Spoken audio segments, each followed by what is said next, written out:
Okay, this is the Scotty Makes Stuff 4th axis gimbal for the Crane 2.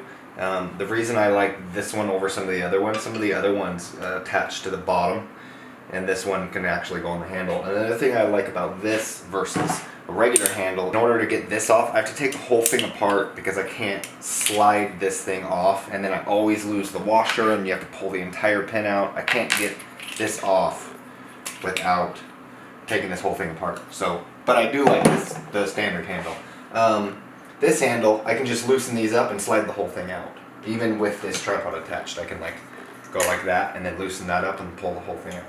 Anyway, the reason I have it on a monopod is because the problem I was having was when this thing's all the way open and you attach it to the bottom, the arms sit lower than the bottom of the tripod. So then if you are somewhere where you need to set it down, the problem is it tends to tip over. So I was originally going to just try to extend it and just try to get this a little bit lower, which that would still work if you don't want to use a monopod. But then we have this, and I actually like this a lot better because it gives me the ability, when you're doing two-handed, on a regular one, if I'm doing it like this, I can hold all my weight, I can hold the whole gimbal straight, tap the screen if I need to. But with this, you can't do that. If you're like this and then you go one-handed, it's going to go like this. So the thing that's nice about the monopod is it's closer to my knee. I can hold this up and then grab it with one hand to switch. Because sometimes if I'm like following a bride, I'm using the dual pixel autofocus in the Canon, and it already focuses automatically perfectly, but every once in a while I'll just keep tapping the girl's face that way. As she's walking toward me, I can just make sure. So in a situation where someone's walking down the aisle, I would never use these because I care more about focus. If I'm running or doing something where I have to go fast, then I'll use that more. It's off right now, that's why it keeps dipping over. Anyway, as for the mounting points, we got a mounting point here, here, there, and you also have them there and there. And then when you turn this around, yeah, so that's all the mounting points on those. Alright, these dampening rods right here, as you spin them, this little white line moves. If you're doing slow motion, not slow motion, I mean gentle movements, like a panning shot or a slider movement, if you're trying to do a slider movement, you want these all the way down, pretty much turning off the dampening.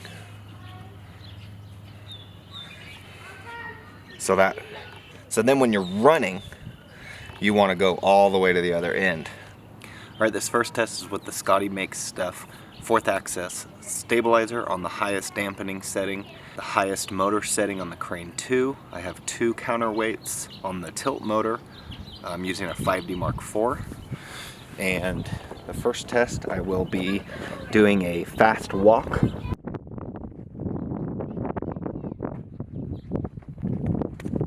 Okay. This is a standard walk. Highest setting, just walking. I'm not trying to be smooth. Just walking normal.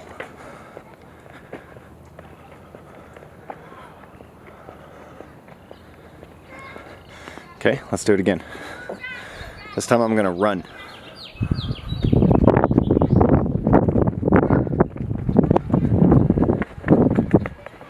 Okay, for this setup, it's the exact same setup except using the dual handle grip from Zhiyun instead of the 4th axis stabilizer from Scotty Makes Stuff.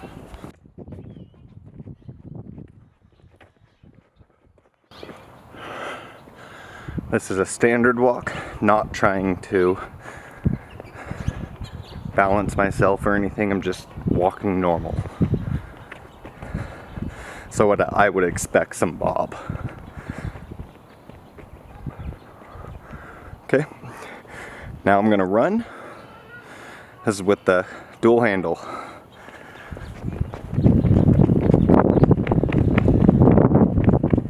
On this, when I'm using the 80D, I don't use any counterweights. I just stick the microphone on this mount over here.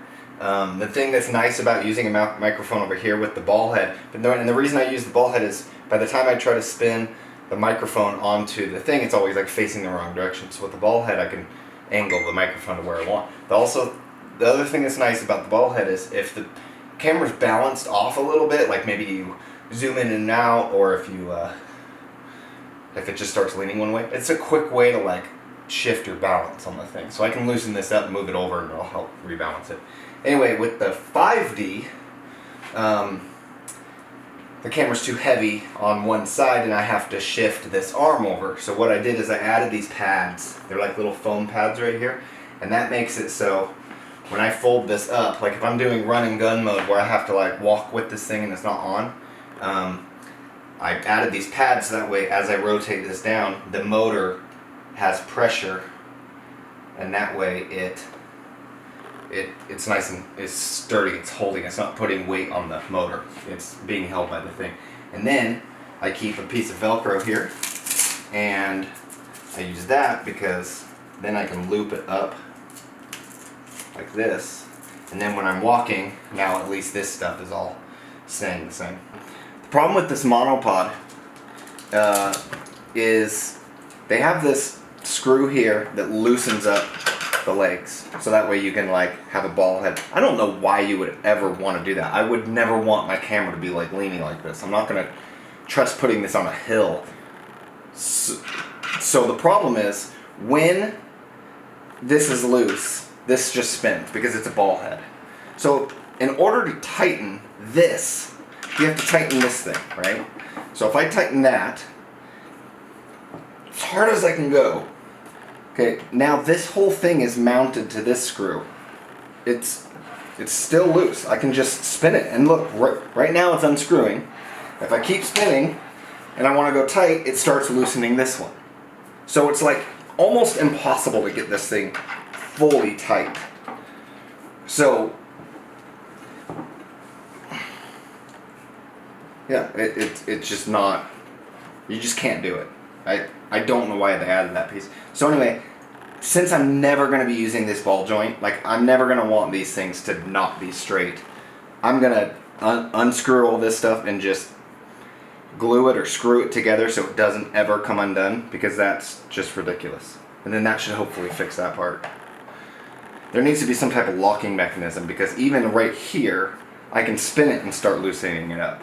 And I don't like how easy it is for it to just all of a sudden be loose. Okay, so I just got back in, and look at the monopod.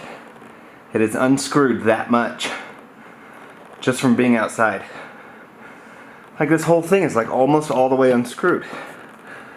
Cute.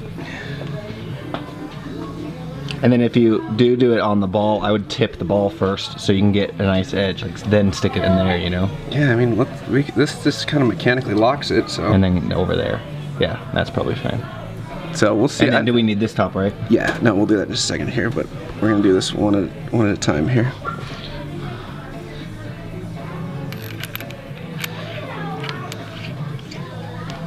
I gotta hold the screw, right? Well, I'm just gonna get this as snug as I can for the moment. Are you okay if I mar this a little bit, dude? Yeah. Okay. Because what I want to do is make sure that we fabric around it. well, oh yeah, that dude comes loose at that point, so I just skinned it a little bit. But That's fine. Oh, permanent marker. there you go.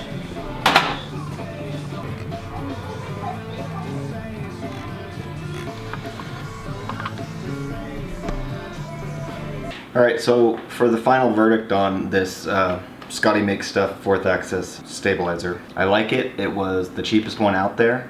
It's extremely lightweight. It's under 3 pounds. It feels very sturdy. These are all these knobs are toolless, so I don't have to bring any extra tools. I liked how they used some type of new dampening oil in this thing to help with that. They give you multiple springs for different loads. These handles can change direction if you need to like change which direction the handles go. The only thing I don't like about it is switching from two-handed to one hand is hard. That's about it, really. I don't know if I would use this for every shoot, but I would definitely bring it with me so that way if I needed it I could just throw it on and use it. All the links are down in the description. to this, all the other products, the monopod, the Loctite, the handle, the crane. It's all in the description below. Thanks. Bye. Don't forget to subscribe.